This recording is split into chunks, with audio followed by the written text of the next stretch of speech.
하루아침에 세상은 그녀를 알아보지 못하는 낯선 풍경으로 변했다. 봉청자는 거울 속 낯선 아줌마의 얼굴을 바라보며 숨이 막히는 듯 했다. 25년 전 그녀는 임세라였다. 그러나 지금 그녀의 몸과 현실은 50세의 평범한 여성일 뿐 마음속 25세의 젊은 꿈은 온데간데 없었다. 기억은 모두 사라지고 과거의 화려했던 순간들은 머릿속에서 잿더미처럼 흩어져 있었다. 고시원 작은 방.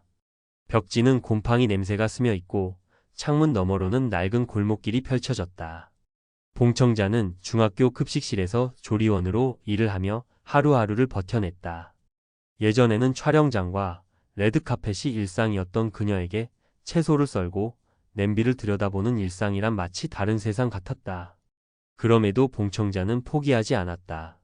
내 기억을 되찾아야 해 나, 임세라야. 스스로를 다잡으며 그녀는 오늘도 허둥대며 살아냈다. 하지만 이 새로운 현실은 사람들을 힘들게 했다. 봉청자는 독고철을 만나면 늘 사건을 만들었다. 평범한 일상 속에서 그의 삶은 봉청자 때문에 뒤죽박죽이 되었다. 전화는 끊임없이 울리고 그녀는 현대 문명의 사소한 것 하나에도 당황하며 민폐를 끼쳤다. 결국 독고철은 수신을 차단하기에 이르렀다. 그러나 그녀의 존재를 완전히 무시할 수도 없었다. 봉청자가 25년 동안 잃어버린 진실을 다시 끌어올릴 수 있는 열쇠가 될 수도 있었기 때문이다. 봉청자가 가족의 삶을 돌아보는 순간 충격은 배가 되었다. 자신이 열심히 공부하라며 뒷바라지한 동생 봉백자가 미혼모로 봉다이를 키웠다는 사실을 알게 된 것이다. 봉다이는 투원엔터 연습생으로 오디션을 보며 꿈을 키우는 중이었다. 봉청자는 과거 자신이 동생의 인생을 망친 원인임을 깨닫고 깊은 죄책감에 휩싸였다. 그런 와중에 그녀는 충격적인 진실과 마주했다. 자신이 꿈꾸던 배우의 자리, 깐느 영화제 후보의 꿈은 고희영에게 넘어간 상태였다. 고희영은 25년간 임세라의 자리를 대신해 국민 배우로 성장했고 이제는 아카데미와 칸 영화제에서 수상을 기대할 정도의 대배우가 되어 있었다. 봉청자는 이 모든 것을 보고 경악했다. 원래 내 자리였는데. 하지만 사라진 기억 속에서 자신이 겪은 사고가 단순 교통사고가 아니었음을 알게 되면서 이야기는 점점 더 음모와 미스터리로 깊어졌다. 독고철은 봉청자의 사고를 다시 조사하기 시작했다. 사고 당시 차량은 강두원이 아닌 다른 매니저가 운전했으며 이상하게도 휴대폰이 계속 울렸다. 마치 누군가 사고를 유도한 듯한 느낌이었다. 고희영 또한 초조하게 그 상황을 지켜보고 있었다. 25년 전 임세라는 회사가 추진한 국회의원 접대를 거부하며 강두원의 뺨을 때린 일이 있었다. 이후 그 자리를 대신 간 것이 고희영이었을지도 모른다는 의문이 봉청자와 독고철에게 떠올랐다. 시상식이 끝난 후 고희영과 강두원은 일부러 대기실에 남아 있었다.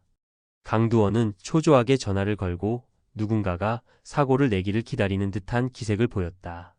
처음 의도는 단순히 임세라의 출연을 막는 정도였겠지만 예상치 못한 사고로 그녀가 은퇴하게 되자 강두원은 그 비밀을 발판으로 지금의 위치까지 올라간 것이 아니냐는 생각까지 스쳤다.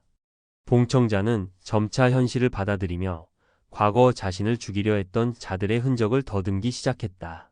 그녀의 지갑에서 발견된 명함, 그리고 그 뒤에 적힌 숫자 2668은 단순한 비밀번호가 아닌 누군가의 중요한 비밀을 나타내는 듯했다.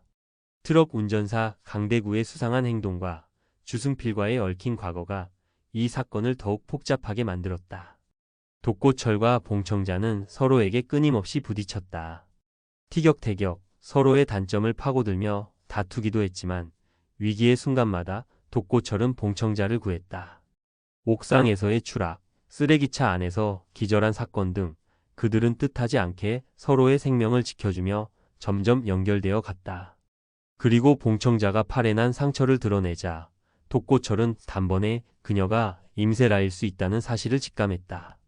고희영과 강두원의 배우는 점차 윤곽을 드러냈다. 강두원은 고희영과의 재계약 문제를 두고 그녀를 압박하며 25년 전 임세라 사고와 관련된 비밀을 지렛대로 삼았다. 고희영은 외형적으로는 완벽한 톱스타였지만 그 이면에는 여전히 권력과 돈에 대한 욕망, 과거 질투와 야망이 자리 잡고 있었다. 봉청자는 이제 단순히 기억을 되찾는 것을 넘어 자신을 둘러싼 음모와 마주해야 했다. 그녀가 기억을 점점 되찾아 갈수록 사건의 실체는 분명해졌다. 과거 임세라를 죽이려 했던 자들이 있었고 그들은 여전히 그림자처럼 현재의 봉청자를 위협하고 있었다. 그러나 봉청자는 죽지 않았다.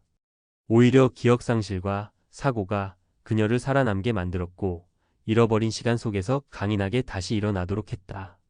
오늘도 봉청자는 작은 고시원방 창문 너머로 낯선 세상을 바라보며 다짐했다. 나는 다시 임세라다. 내 삶을 되찾을 거야. 그리고 그녀 곁에는 독고철이 있었다. 서로의 탓을 하며 부딪히는 두 사람은 언젠가 피할 수 없는 운명을 공유하게 될 것임을 아직 모른 채 웃음과 긴장 속에서 하루하루를 살아갔다. 이처럼 금쪽 같은 내 스타 이외는 단순한 기억상실 코미디가 아닌 음모와 비밀, 그리고 인간관계의 복잡함 속에서 웃음과 감동, 긴장감을 동시에 전달하며 시청자를 사로잡았다. 봉청자의 자충우돌 현생 적응기, 톡고철과의 엉뚱하고도 묘한 케미, 그리고 과거 25년 전 사고의 미스터리가 서서히 풀리는 과정은 앞으로의 전개에 대한 기대감을 한껏 높였다.